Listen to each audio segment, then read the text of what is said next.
Good morning. I want to talk about where do you park overnight? I have been 8.5+ years living out of a van. I've been in this van for many years, and I have, the knock that I received wasn't really from any police or anything. But I want to talk about, where do you park? I know where to go to in the daytime.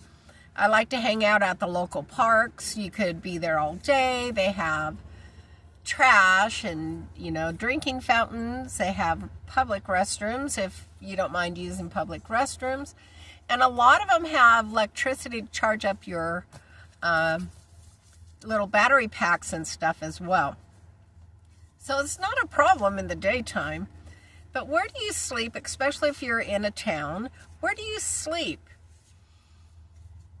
I personally have only one time slept at a truck stop, and that's when I was headed to Arizona. I was in Nevada, and something told me, no, go back. And I'm glad I did, because not too long after that, my son-in-law passed away, and I had to be here for my daughter. But 24-hour truck stops are a good place. They usually have a place for cars and vans to park. It's always best to go in and check with them. And, they offer showers. And a lot of times, truck drivers will this is what I've heard, they'll just give you their shower ticket because they have so many of them. Rest areas are another good place. I knew a lady who spent a couple years sleeping at our local rest area. You could stay up to 8 hours, and she would be there a little bit longer. But you could stay 8 hours. You could go there, you could bed down, go to sleep. Once again, it's well lit, and there's restrooms, and there's a lot of people in and out. But you always want to be careful, and you want to know your surroundings. Now, in the Pacific Northwest, I don't know of any Walmarts that allow you to overnight any longer. I do have a friend who's a manager at one of the Walmarts, and she has always told me, I will tell you where to park if you need somewhere to be for the night, which I don't. In this area, in this county, and basically these Springfield and Eugene, you have a right to safe sleep. You can park your vehicle just for the night to sleep. I make it a rule. Once I get there, I shut down for the night, and I'm gone now by 5:15 in the morning. 5:30 is the latest. I will leave that area, and I do not exit my vehicle. I don't leave any trace of anything, and I make sure that I don't draw attention to myself. I don't have stuff on top of my van. I don't have a cargo box. And there's two reasons. Number one, I would have to get stuff to fill it, and I don't want stuff. But number two, I don't want to draw attention to my vehicle. I don't put stickers all over it. I try to keep it as clean as possible. And that's just me. I just want to blend in with my environment. And you want to just make sure that every area is just well lit, and the foot traffic. And you could check the crime rates and stuff as well. That's something I do right now I'm in doing cancer treatment until June. But when I'm out and driving to other towns and stuff, I always make sure I check what their local laws and ordinances are. I often have gone into the police department and asked, and they've been great, especially being a woman, telling me, go to this area or that area. And that's how I came to the spot that I've been going to every night that I'm in town for the past year and a half. It's because the local police said, no, you don't want to be over here. Go over here. It's safe. You could find, sometimes there's churches that allow it. I know in this county, the churches can only offer you parking in their parking lots if they also have facilities for you to use. So for the most part, churches around here do not offer parking overnight. they do have what's called Safe Park program, and they basically lock you in. You cannot, once you're in there for the night, you cannot leave no matter what. They won't unlock that gate. To me, I don't like that kind of control over my life. So I just like it that in this county, I could safely park as long as there are no signs saying I cannot. And I'm also mindful, I don't park in front of people's homes. I would want to know, why is that van parked outside my house? It would, especially nowadays, it would make me a little nervous. And since I knew I was going to be doing cancer treatment for a while, I made sure to get to know the neighbors. And, when I saw them, I introduced myself. I explained to them exactly what I was doing there. And they are so great. They check on me. They wave, they smile, they'll stop and talk with me. So that makes it really nice. I got to know them.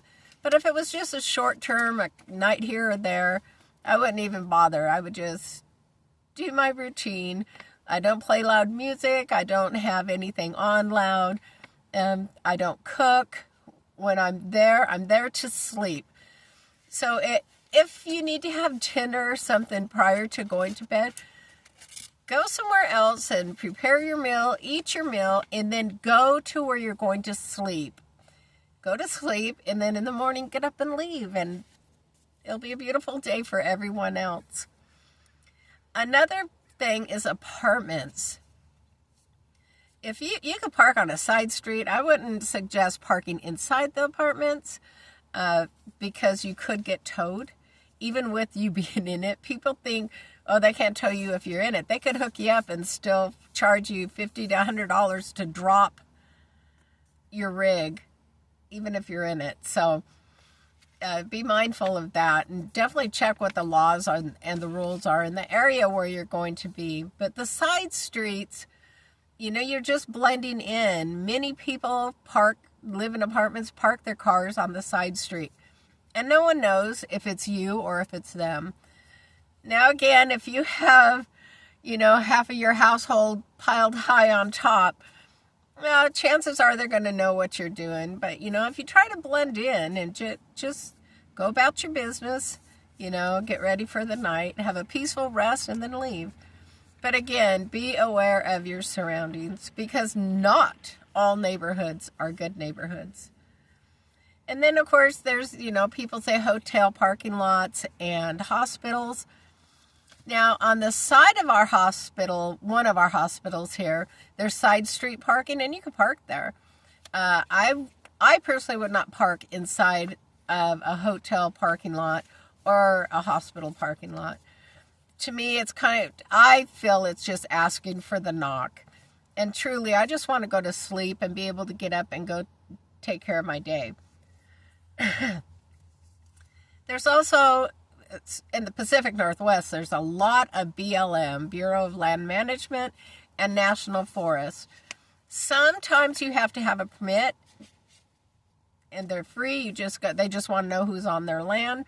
Other times you could just go and park there for up to 14 days. And then you have to move, I think it's 25 miles as a crow flies, you have to go to a different location. I don't do much of that boondocking any longer. I had not such a great experience. It kind of creeped me out the last time, so I personally just don't do it. I feel safer where I know there's living bodies. So at least someone could hear me if things go wrong. But that's just me. I mean, I know women that go out there and, man, I love the mountains and I love the ocean, but I'm just not the one to be out in the middle of nowhere by myself. I'm just not that one anymore. I used to be. But once I got that feeling, that was it for me. So like I said, try to blend in. Try to just be part of whatever is around you, Now, if you're going to a neighborhood that's loud and partying, then I guess you could be loud too. I don't know how much sleep you would get. But, you know, like I said, 24-hour truck stops, rest areas, some Walmarts, and I hear that some Cracker Barrels are buckling down as well. And that's because people leave their trash. They will set up as if they're at, you know, their friend's house or a campground, which campground's another good place, especially on off seasons. But, you know, people will just take advantage and they'll be there 24/7. They're just places to sleep. It's not places to live. We just go and we sleep there, and then we go about our day and take care of whatever we need to do. Like I said, people in that neighborhood where I'm at tell me all the time they have no problem. They appreciated that I came and, you know, introduced myself and explained why I was there. I was only there to sleep. You know, I told them I don't drink, I don't use drugs, I don't smoke. You know, I'm just a little old lady in a red minivan. That's it. And they're very kind and understanding. I don't know if everyone's going to be that way, but if we approach people and we have open communication, like I said, if you're going to stay there for a while, you know, many nights in a row, they're receptive of that because they want to know who's in their neighborhood and why are you here. So I make sure to do that. But where I park, I'm blessed.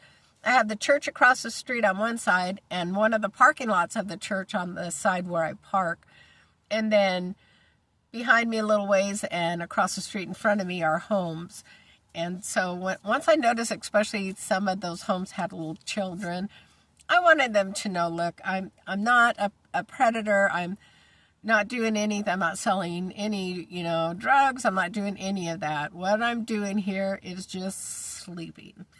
So, yeah. So, and again, hotel and hospital parking lots, to me, that's, you know, it's up to you on if you feel comfortable doing that. I have never, ever felt comfortable doing that. And make sure, you could Google, you know, the ordinances for that county, for that town. You could find out what their laws are, you know, and you could talk to people. You know, there's like a couple mom and pop stores that I have another friend who he has been 10 years sleeping behind this electronic company because he wouldn't talk to them, and he gives them, I think, $50 a month to park his little truck in the back just to go to sleep, and he has permission to be there on their closed days, and it works for him, and that's a good gig. That's really good because he's a veteran, and he doesn't want to leave this town, but he wants to be able to sleep peacefully, and so he got that. That was a pretty good gig. I like that one. That was good. As for me, I don't plan on being here past June, except I'll have to come back every 3 months to get scans to make sure this cancer didn't appear. But yeah, we just need to be safe, you know. And if you get a knock, does not mean you have to answer it. You don't have to answer that knock. I tell you, if someone was to knock and say police, well, then I'm going to call the non-emergency number and make sure that is the police outside my door, and not someone just saying they're the police. You know, I've had a few encounters with people on the street that blew my mind how they were. One was scary, and one I felt so bad for her. But, you know, we just have to be mindful. We have to make sure we know the rules and the laws and to obey it. And don't leave your garbage. Do not. If you have an animal, do not let them go potty in the grass and then leave their poo there. Pick it up. Dispose of it. You know, we need to respect other people's property, because if we don't, they start closing down. So we don't have places to sleep, places to be. You know, I've seen a lot of areas put up signs because people have trashed them. And that's not a good feeling. And it reflects on all of us, right? Bad deeds of someone else makes us good people who don't do that look terrible. So anyway, I hope that helps. Just make sure you blend in, check your ordinances, don't leave a trace, be kind and respectful, and just enjoy life. Life is for living, and there's nothing wrong with the lifestyle that we have. Anyway, God bless each and every one of you. I hope this helps somebody, and I'll be talking to y'all soon. This is Gracie, and I'm out. Bye.